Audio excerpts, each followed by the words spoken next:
Rebroadcast.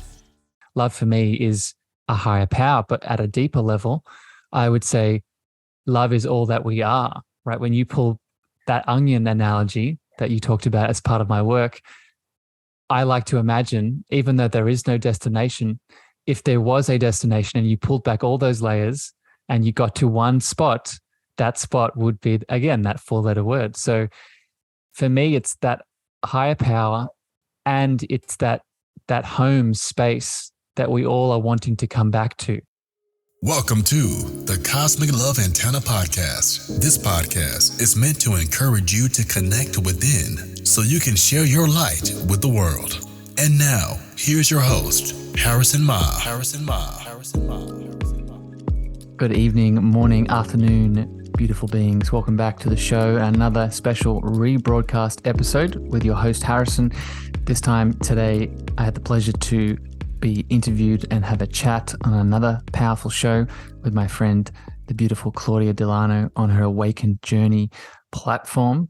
We had a powerful chat about all things going deeper into love, all of the mystical, spiritual, and loving foundations of this journey that you hear me speak about a lot on this show, but condensed into one chat today. So I hope it brings you a lot of guidance and a lot of insight. If it does, please make sure you go check out Claudia's show. Give her some love over there on her show, on her platform. But with that, please enjoy, open your mind, open your heart, and let's take a beautiful journey together. I'm really, really excited, as you know, to have you on and get to talk about where you come from in your heart space. So I'm hoping that you can just start by telling us a little bit about yourself and how you got to this moment here today. Well, first of all, Claudia, I just want to honor you. It was nice to hear that outline and the bio of sort of the work that I'm doing in this world. As I'm sure you're familiar with, it's something that I'm constantly evolving and tweaking and changing. And that bio that you just read out, it's my most recent iteration. And it was really nice to hear you speak it from your space of love and power. And I want to honor you for really stepping into this and having this interview with me today, because it's already bringing me some deeper reflections just hearing you read that to me and really feel into those words. But to answer your question and to sort of go a bit deeper here as we start this chat, I guess, it depends on what other questions you want to ask, but I really show up in this world at the moment with the work that I do because I've spent so much of my, adult life. I'm 30 years of age currently, and I've spent so much of my, my 20s, my early 20s, late 20s, really searching for that spiritual being that you were talking about in that bio.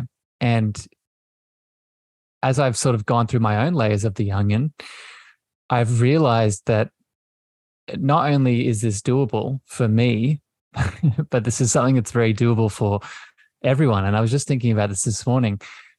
I look out into the world and there's such a focus on the pain. There's such a focus on the fear. There's such a focus on the heaviness, the resistance, the trauma. And don't get me wrong, I think we need that focus as a psychotherapist. I'm sure you know this very well.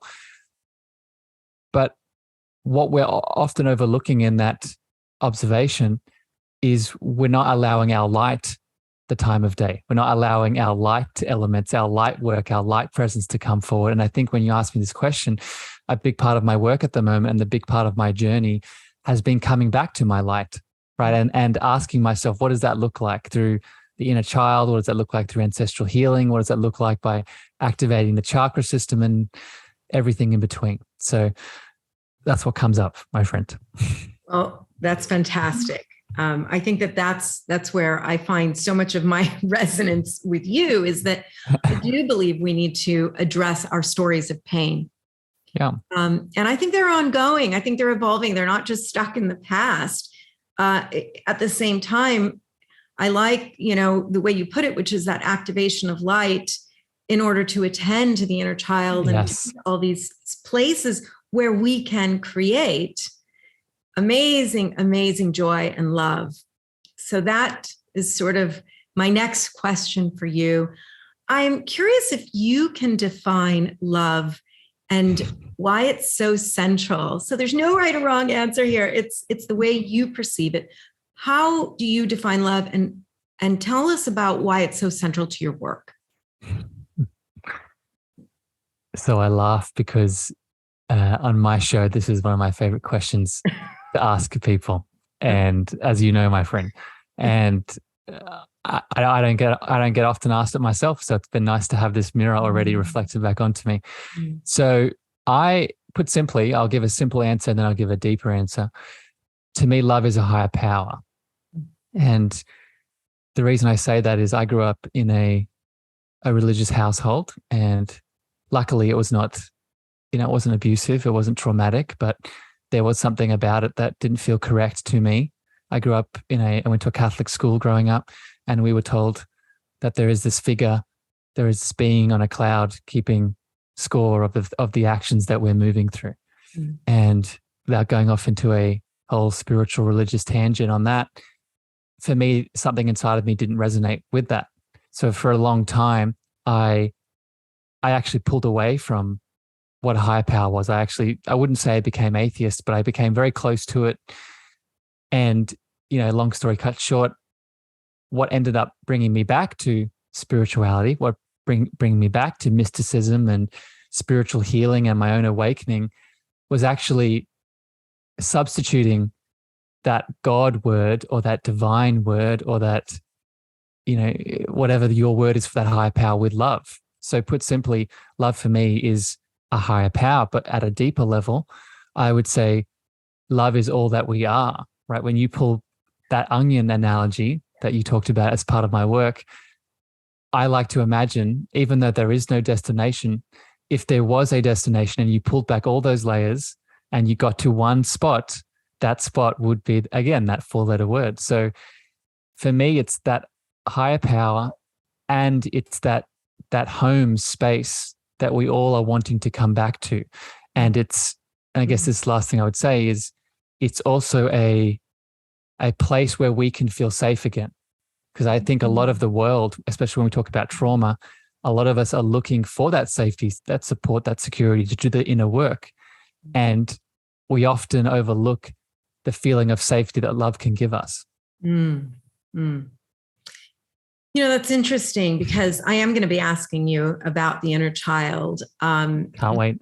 Yeah, we're definitely going to get there. But I guess in the way that you're speaking about your experience, I'd like to build off of that and see if you can add something to it, because I want to know if you are able to tell us a little bit about a time when your heart has been broken and how you have been able to move through that. So, as I'm sure many of your listeners can relate, when you ask me that question, I get a flurry of experiences that come up. So it's not just one. And I think that's a good thing ultimately, because I think, as Rumi said, it is the scar is where the light enters us, right? So I think that's a beautiful way to be.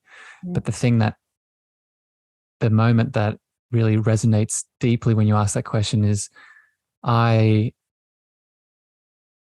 think this is probably not a surprise to many people. I spent a big part of my late teens, early 20s, as a lot of adolescents in this world are doing, asleep. And I spent a lot of time drinking, spent a lot of time traveling, which was beautiful, but traveling for kind of the wrong reasons, for like escaping and running from things and bad relationships, all the things. But I built an identity around all of this. I built an identity that became who I was. Harrison was the partier. Harrison was the boy that had all the patches of the countries he'd visited on his bag and was identified as the worldly nomad. Mm. And for a while, this brought me a lot of solace and this brought me a lot of expansion. But on one fateful day, it was all snatched away from me. I was detained and deported in LAX. And without going to the details of all of that, it basically took that persona that I'd built for years and years and flipped it on its head. And now that same persona was telling me that I was a horrible criminal that didn't deserve the things that were giving me love. And that was a heartbreak. That my heart definitely cracked open. And that was one of the main impetuses and moments that the only now direction I could go, because I'd spent so many years going outwards, so many years going to the external person, place, or thing, because all of that was taken away. Now the only direction I could go was inside. Right. And that really began that journey. So thank you, first of all, for disclosing that and sharing that. I think it's really important to these conversations that so many of us are having online with each other. In sharing our stories, it's in order to get to that real cosmic love experience and live in it, we really have to talk about these heartbreaks, these spaces where we went deep. And I love that you have such insight about how that persona, that identification was split. So this story had been built around, this is who I am. I've become worldly and, traveled and all of these things. And to have that crashing, that is what I mean when I ask about our heartbreak. It's not just that romanticized space, but it is how we romanticize ourselves. I just, as I was listening to your words, then had an image come into my head of, the hero's journey. And I know this was my story. Part of my story was, and maybe people can relate to this, the urge that I had to travel, the urge that I had to meet, relationships, to get to these higher states of being with the substances I was taking. That in itself, I think, is very normal and natural. That in itself is actually, if we were in and I don't say this word very lightly, a normal, healthy collective and system of systems, I think that hero's journey would be one of a inwards journey. It would be incubated. There would be elders around us. There would be a tribe around us that would allow us to go on the, here in Australia, we call it going walkabout, right? Or you hear about it in the Native American communities, right? It's going on that pilgrimage to find your soul again, to find that spirit. But I think in this Western world where there is, and there's, we'll get to this, I'm sure, when we talk about the inner child, there's so many layers of obscurity on top of that truth that it gets to the point where we think that the only direction we can go is outside, right? And doing all of the things. Right. I think that's exactly the truth, which is we're in such an individualistic mindset. And our world is really set up for that individualistic space so that we are operating. I mean, here I am, there are benefits, but the cost is really high, right? Here I am in Singapore, you're in Australia. Thank God for the internet and this amazing thing, because we get to build our, our world of love and connect and find each other in these ways. Yet when the heart breaks, that village is really, truly important. Really knowing who to go to for your medicine, who to go to for your heart, who to go to for your food, all the different places, right, that fill us and make us whole so that we can go through that journey.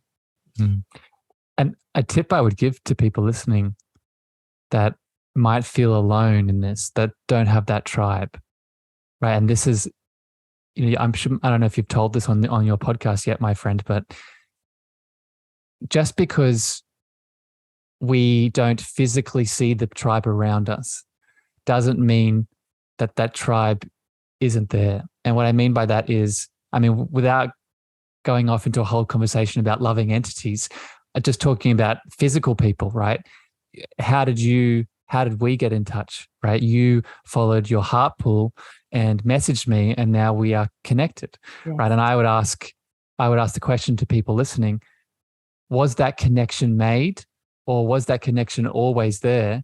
And due to the heart and tuning into the heart space, and I call it your heart compass, it allowed for some direction to be stepped into. So the tip I would give to people listening is, don't feel that the physical parameters around you restrict you, right? If we can go into our heart space and ask the question, what needs to be done? What step do I need to take? What person do I need to reach out to?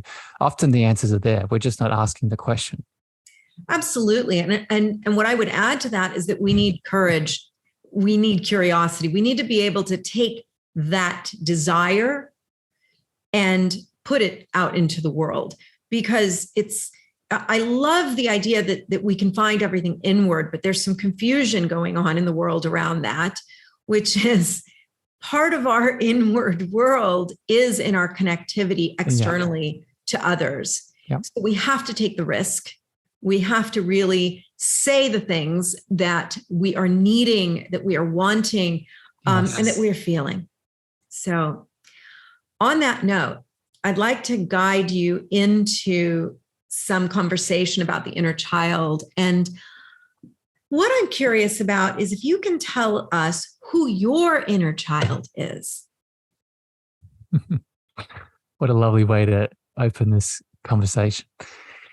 So I think about this quite often, as you would imagine, and he is constantly evolving, constantly changing, constantly shifting.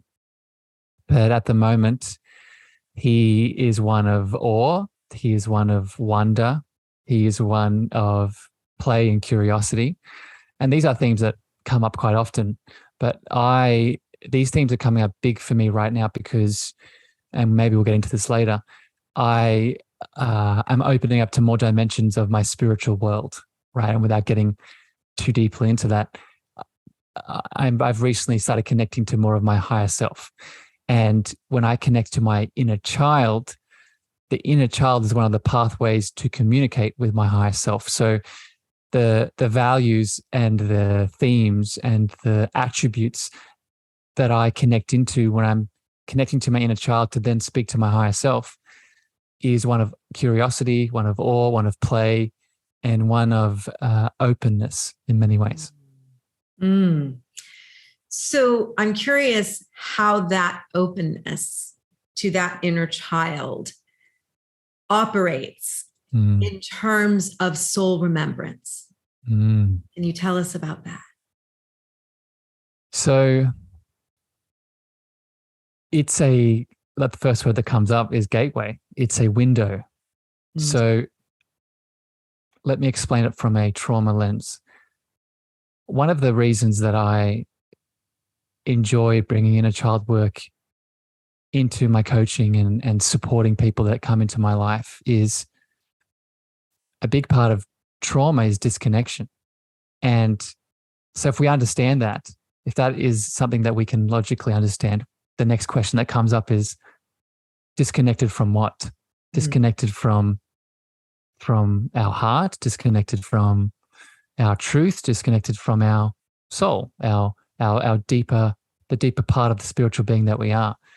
So going back to your question, the openness of the inner child, what it allows us to do is to see that essence, and more importantly, feel that essence.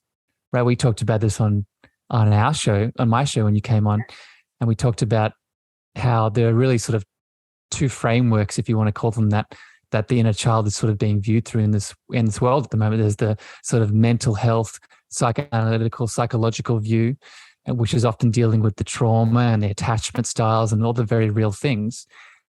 But then there's also the spiritual lens, which is that inner child is part of that soul, that divine part of us that is whole and worthy and complete already. So coming full circle back to your question, when I embody the openness of my inner child, it is me in many ways, getting out of my own way to allow more of my light, to allow more of my soul's wisdom to be embodied through my physical form. That's beautiful. Yeah. So I just want to say for our listeners, just to tune in, if any of this resonates or is still something that's not incredibly reachable, just to take in the energy of what's being shared here through your personal life story and the way that you're experiencing it and perceiving it. I find that in doing these interviews, it's really important that our conversations are not a truth that's being sold to anyone, but instead are inspiring each and every one of our viewers to really find their own truths and their own stories and their own magic through these journeys of awareness. So thank you. And Claudia, I'll add something to that? Yes. Because this is something I say all the time on my show, and it fits perfectly to what you're saying here. As you are listening, feel, right? So you're adding this about the frequency, but I would get more specific with it. I would say, feel the frequency of the words connected to your story, like you're saying, but notice in this moment certain areas of your being, right? So without getting too complicated, our inner child experience, our inner child story, our inner child healing is very energetically linked to different areas of our being. And this is why I factor in the chakra conversation to the inner child, because each energy center connects to a different part of our body. So just to put this very simply, as you're listening to these words today, if your heart starts beating faster, or you feel something in your stomach, or you feel a closing or an opening in your throat, or you feel maybe that down in that sacral space, you feel something moving, you don't need to analyze it. You don't need to break it down. All you need to just sit with it, because that in itself, there might be some healing in that. So I would just add that. I think it's a fantastic addition. And I'd like you to build on that, because the next thing that I'd really like to share with viewers is, how do you in your life, because this question comes up all the time, which is there's a beautiful projection that because we live in this spiritual way of life, that there's this consistent sense of everything is always at this elevated state. And it's not, because we're human. But yet it is, because it's there and we've opened that beautiful window. So I'm wondering if you could tell us a little bit about what your real life is in the balance, so that people can find that inspiration for those that are looking to be on a more spiritual track. How do you do it? So it's a good question. And it is one where it reminds me of this journey that we're walking. And the reason I say that is I often catch myself in that same trap that you're highlighting here, is that I need to be constantly in the highs, or paradoxically, I need to be constantly in the trenches doing the work. Yeah. And it's not one or the other. It's an and conversation, not an or conversation. And I think a big part of this is awareness. So to answer your question, for me, what it looks like is constant, and this might sound daunting to people, but I'll expand it more. It's constant introspection. It's constantly realizing that sensitivity is a beautiful thing. And what I mean by that is, the more that I've awakened to my truth, the more that I've continued down the spiritual path, the more sensitive that I've become. And if you'd said that if I'd said that to myself 5 years ago, 10 years ago, I immediately would have seen that as a weakness. I would have immediately seen that as something wrong. I would have immediately seen that as something that needs to be medicated or treated. And I'm speaking to myself, and I'm speaking to everyone listening. That could not be further from the truth, right? Sensitivity is your superpower. Sensitivity is the way, in many ways, that the spiritual being speaks through the human form.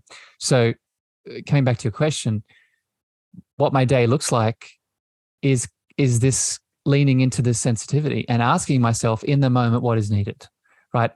In this moment right now, do I need to do the work? Do I need to sit down in meditation and sit with that inner child aspect that was just wounded by that conversation with my dad? Do I check in with myself in this moment? And do I just need to go sit out in the sun and do nothing, right?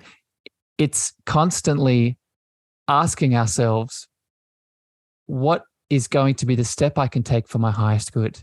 And being okay with that step being on one side of the coin, right? So if it's in the masculine, okay, it's going to be me doing something, right? Doing the shadow work, doing the healing. Mm-hmm. But if it's in the feminine, it's also being okay that nothing is an answer, right? Just sitting here for a second, breathing, right? Being okay, having a nap, right? Tuning into my body, whatever it is, but taking the step to ask, because, and this is the last thing I would say to this, most of us are not asking, right? Most of us are, like I was for a long time, exporting our choices, exporting the question and the answer, right? We're always going to the media or going to the therapist or going to the coach or going to the doctor. And believe me, they have a role, but the person, the element, the energy that has the biggest role is your inner knowing.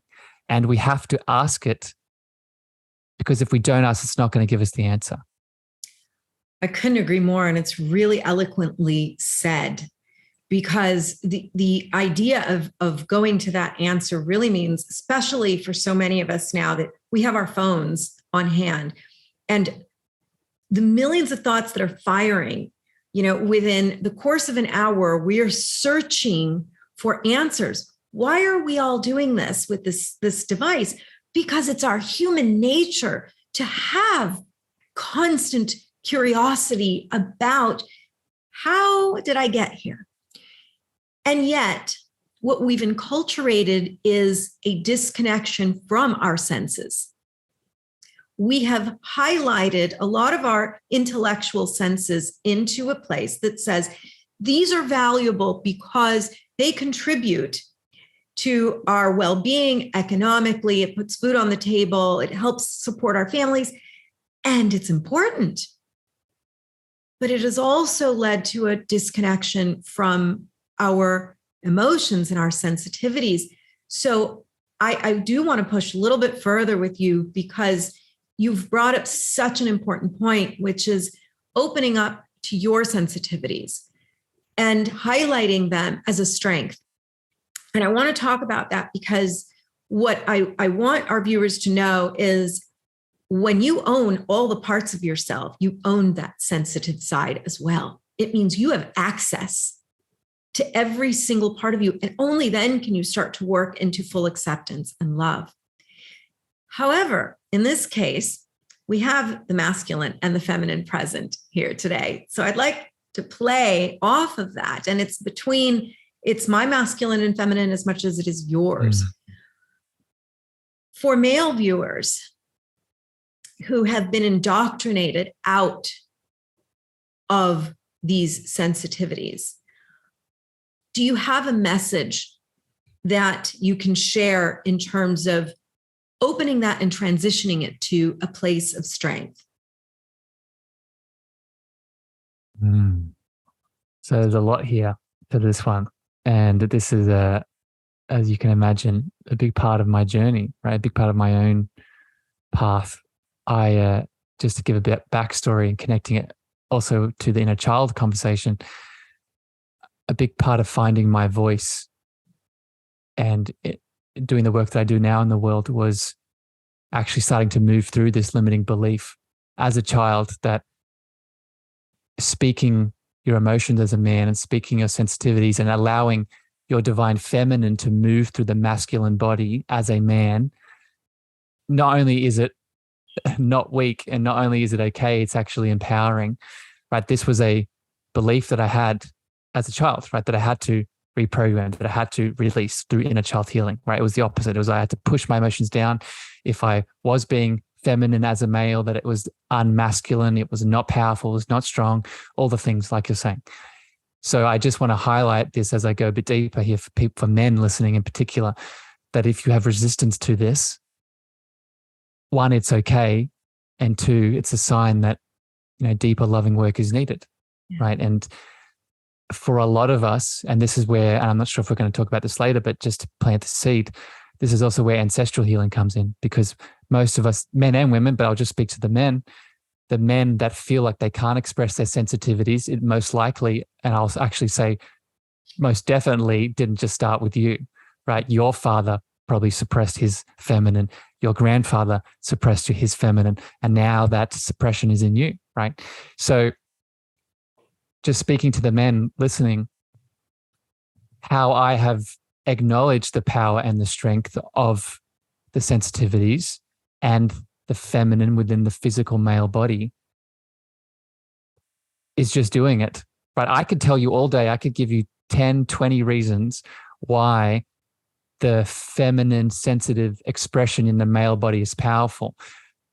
But what I could also say to you with love is test it out and see what happens. Right. Right. Because that's how I've acknowledged the power. I've acknowledged, and I'll give examples here, that when I've been in beautiful conversations like this one right now, and I've allowed my sensitivities, my emotions to move through me, not only was I not too much, not only was I not weak, not only was I not being something that I was not, it actually allowed for more exploration. It allowed for more value. It allowed and gave the other person permission to do the same thing, to explore their sensitivities, right? So my main sort of tip here for the men listening is we have to remember that we have a choice within the beliefs that bind us. So if I have a belief inside of me that says, I'm weak when I express my feminine sensitivities, the first step is acknowledging that I have a choice in whether I want to believe that. So I would say to the men, test that belief, right? Ask yourself, is this actually true? And then do the opposite and see what happens. And I think you'd be very surprised. Thank you. That's such an incredibly thoughtful and useful answer. I love that you added this element of surprise, because that's what can be so scary for so many people about opening up these sensitivities. And yet it is this enormous well of deep opportunity. It really can take you so much further into the whole world that's available to us, as you put it, not just in the present. It really takes us out of time and space. Well, and I would ask the people listening, ask us why that is, right? Why is the channel of sensitivity and emotions and stepping into the unknown, like you're saying, why is that? Why does that take us to that space, that place and space of no time? I would assert it's because while we are not identified and we are not our emotions or our thoughts, they are the channel of communication in which our spirit speaks through the human 3D form. So, and this is what I love to say all the time as I teach people about this, going back to what I said before, not only are our emotions and sensitivities never too much or weak, when you are being sensitive, when you are being emotional and allowing yourself to be taken by them into the unknown, I would assert you're actually being more of what you are, right? And more of what you are is that powerful, awakened, full of potential that is beyond time and space, spiritual being that is speaking through the human form, right? And the more that we accept the communication language of that spiritual being, in this case being the sensitivities and the emotions, the more that we allow for more of ourselves to show up fully, right? And I think most of us, I put my hand up, that's what we want, right? Yes, that's exactly it. That's the nirvana, so to speak, right? So, recently I'm having a conversation with my husband, and I say to him, can you please tell me, because these are little things I think about. Can you please tell me your grandfather's grandfather's grandfather's grandfather's grandfather's name? Can you, by the way? No. Yeah. So I can't. Neither can he. And it's not a setup question, because most of us really don't know. There are plenty of people who are doing a lot of ancestral discovery and might be able to answer that. But what I ask him is, it's interesting, because what have we physically, because that's what we look at, physically inherited? Do we look like him? Do we sound like him? All of those pieces we might be able still today to place together. But the question that I'm asking is, do we feel like him? And I think we're just opening up this entire world. And for our listeners, I think some of them might think, how can I know how another person feels? And why is it important for me to know why this legacy of people far behind me, how they feel, and how I would know that today? And I'm wondering if you can speak to that. So a lot of little tangents we could take this, little alleys we could take this down. But I guess the first thing I would say to this feeling of people is this is something I'm really excited about, because within the spiritual shift and spiritual movement, if you want to call it that we are all having as a collective, whether you are awakened to it or not, there is a larger spiritual awakening that we're all moving through. And one characteristic of that awakening is, in my opinion, and this is one of my mentors has been teaching me a lot about this, and I really resonate with it, and I could not agree more with it, is a shift and a deeper exploration from just talking about energy and now shifting into frequency. And this is really what I get into here when you ask me this question. When we feel someone else, what are we feeling? Well, to me, we're feeling their frequency. Yeah. We're feeling, and where frequency differs to energy is that frequency is our unique frequency, is the expression of our energy that is the part of our soul expression that we are uniquely are, right? So without going too deeply here, I think people probably listening to you have the understanding that we are all unique expressions of a one source, right? Whatever you want to call that source, God, Allah, divine, the quantum field, the one mind, all the same thing. We're unique expressions of that. So if we can understand that, then we can also understand that if I'm a unique expression, how does that unique expression identify itself? Well, part of that is this frequency. So going back to what you're saying here with the grandfather, I don't know his name, right? I don't know my great-great-great-grandfather's name.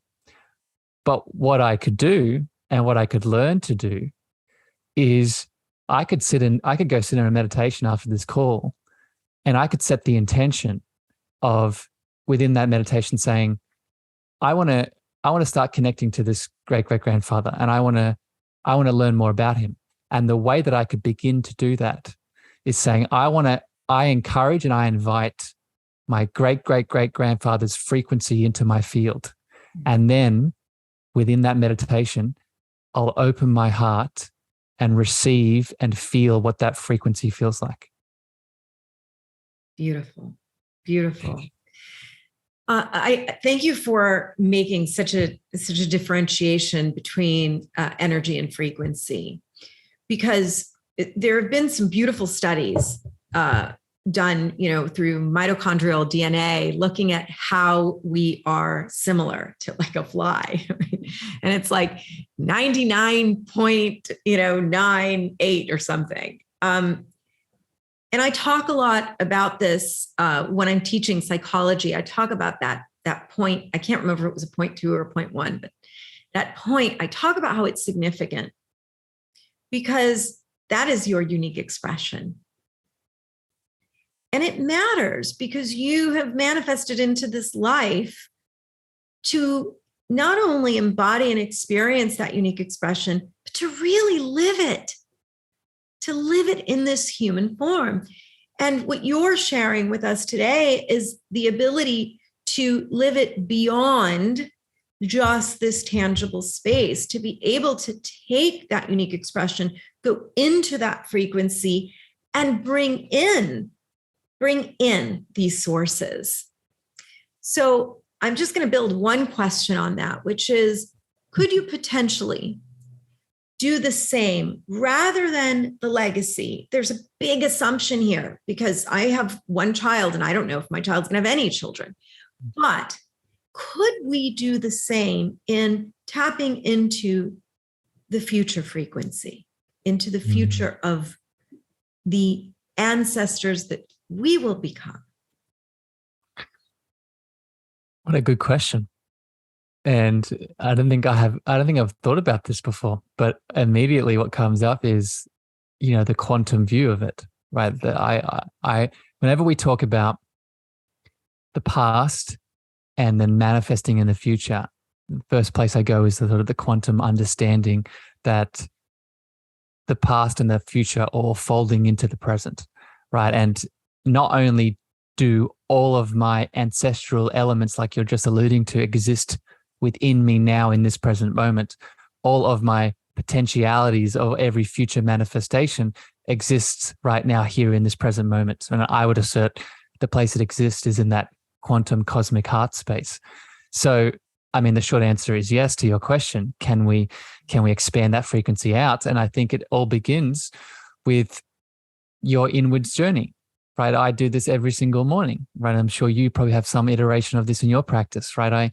I drop into my daily meditation, and part of that daily meditation is connecting into that future self, right? Connecting into that future self that already exists inside of me. And how do I do it? This is probably not going to surprise anyone that's been listening to this whole conversation. I feel, right? I feel that frequency just like I would feel the ancestor. I now feel the me that already has the things that I'm looking to manifest, right? So it's the same answer, but a slight sort of derivation of it is now I'm bringing the fold of the future into my present. And again, and this is why it's so important, a slight tangent here, it's so important to really nourish and support our physical being, because what is the vehicle that's allowing this sensational reality to interpret the frequency through? It's this physical medium. So I need that physical body just as much to manifest that future self, just as much as the visualization and the sort of quantum escapades that I go into. Yes. And thank you for that conscious reminder that this really is a practice. It really is. And it's a devotion to that quantum self, to use your languaging. It really is a devotion. And it can be expressed individually. It can be found individually through whatever means, right, resonates personally for each and every person. However, it's an active process. It is. And I'm curious in that active process for you, because I'm hearing it, you say you go in and you feel.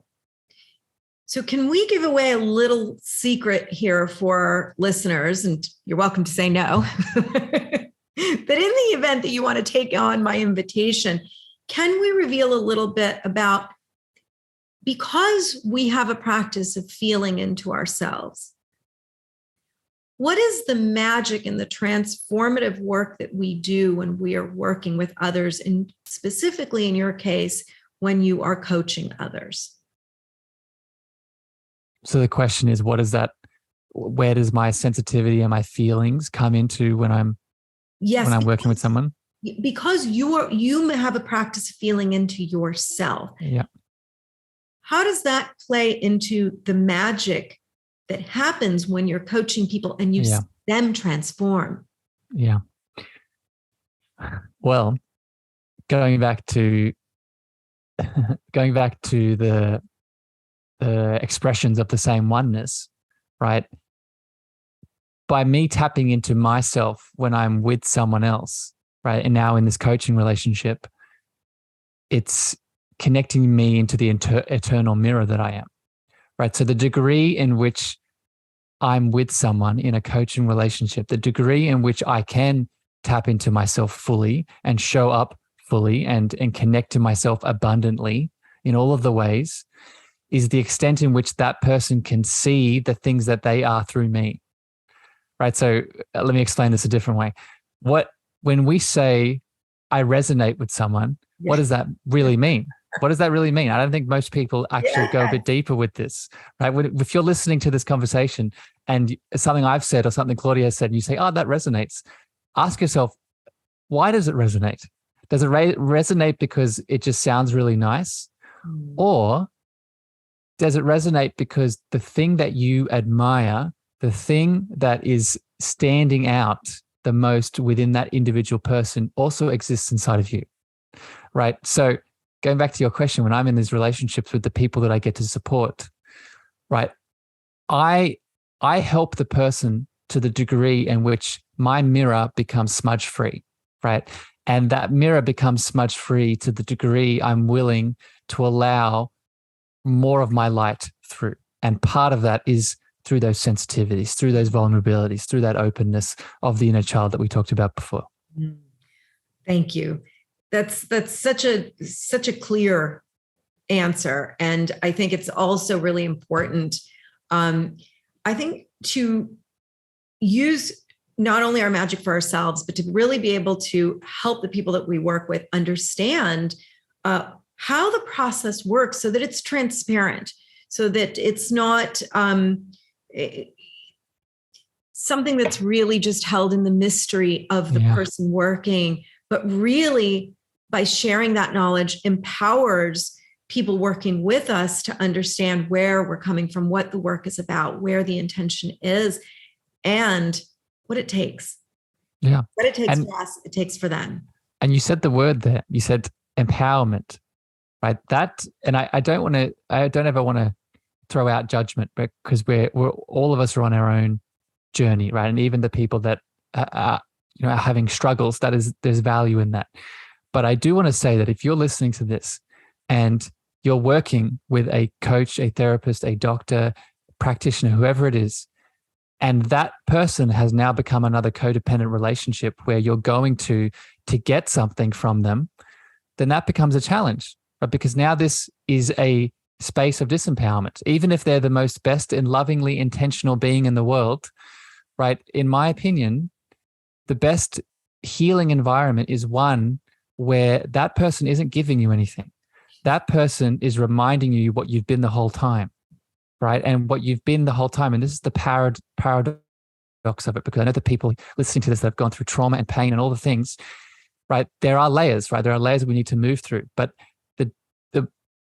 the layers that you go through are always taking you back to a completeness and a worthiness that you've been this whole time. Yes. Yes. And that is love. Yeah. And that is love. Well, thank you. So just a couple of questions here as we wrap up. Can you tell me one truth that matters to staying awake in your journey?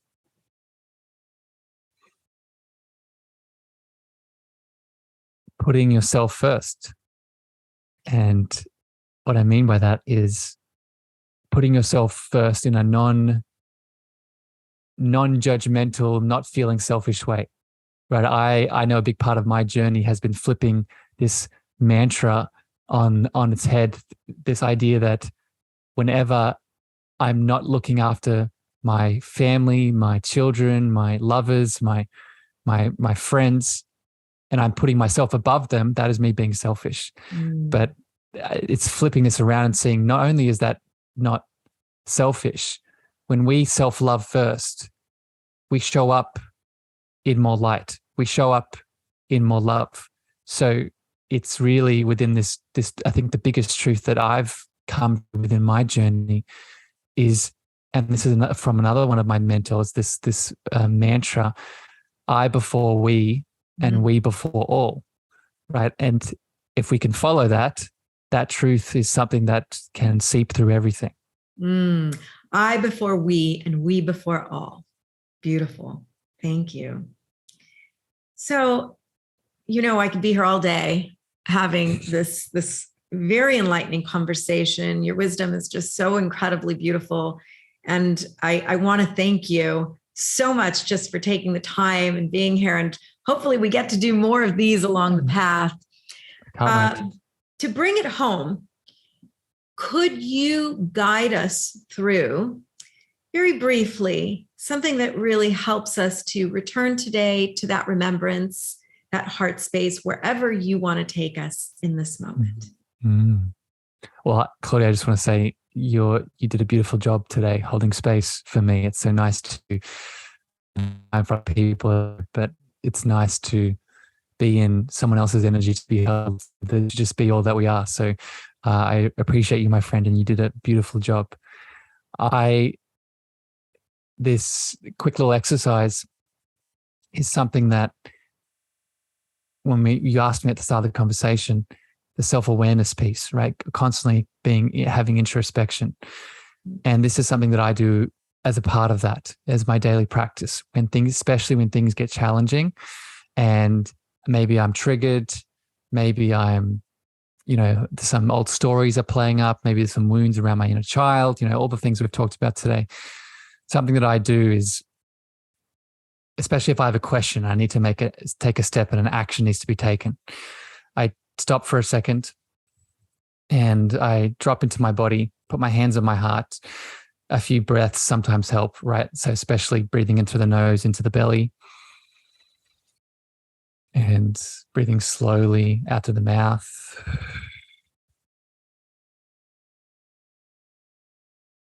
And really being mindful and noticing what wants to come up, wants to be felt, right? Not feeling like we need to do anything.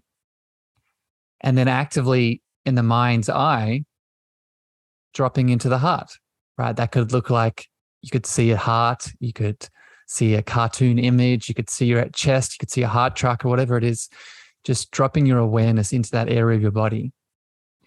And then if there is a question, if there is a choice that needs to be made, and you're looking to move beyond the thoughts, the mind, the beliefs, the pain from the past, the question we can ask, and the question that I ask myself in this moment is, what would I do if I was making a choice from love? What would it look like to take a step forward from a space of love? What would love do in this moment if I was embodying it?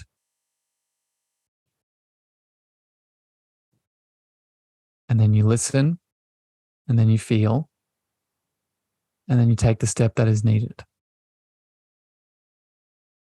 Then I usually take another deep breath in, breathing out slowly.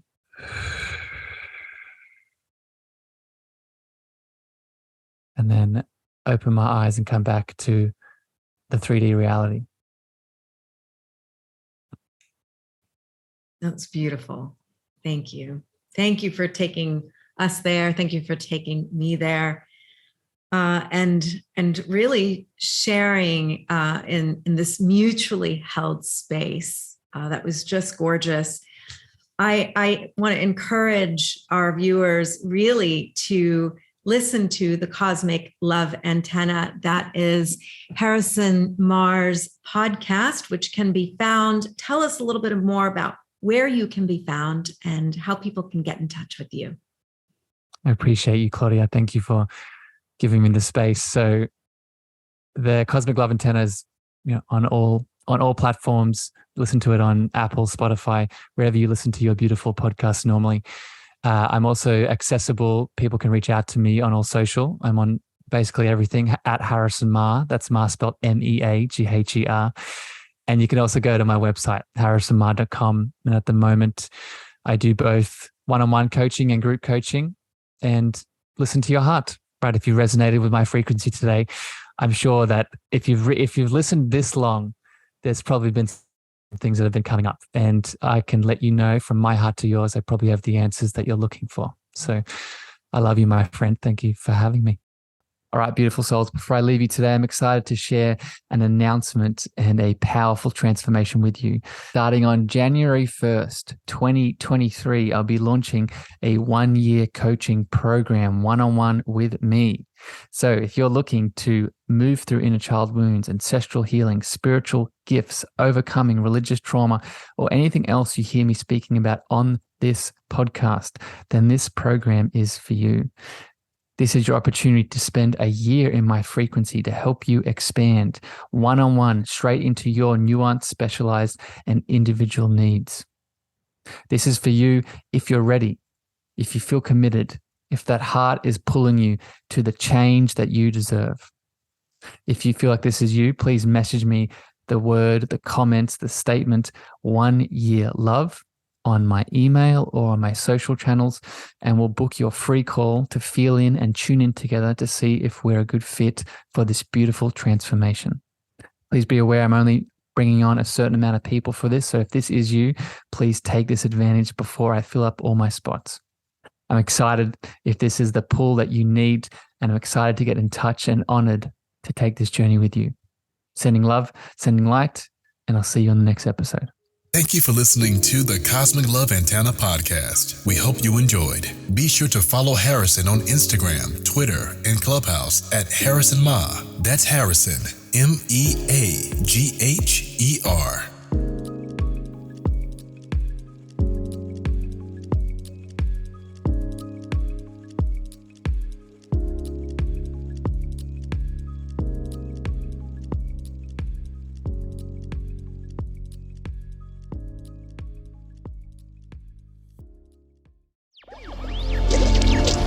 Electricast.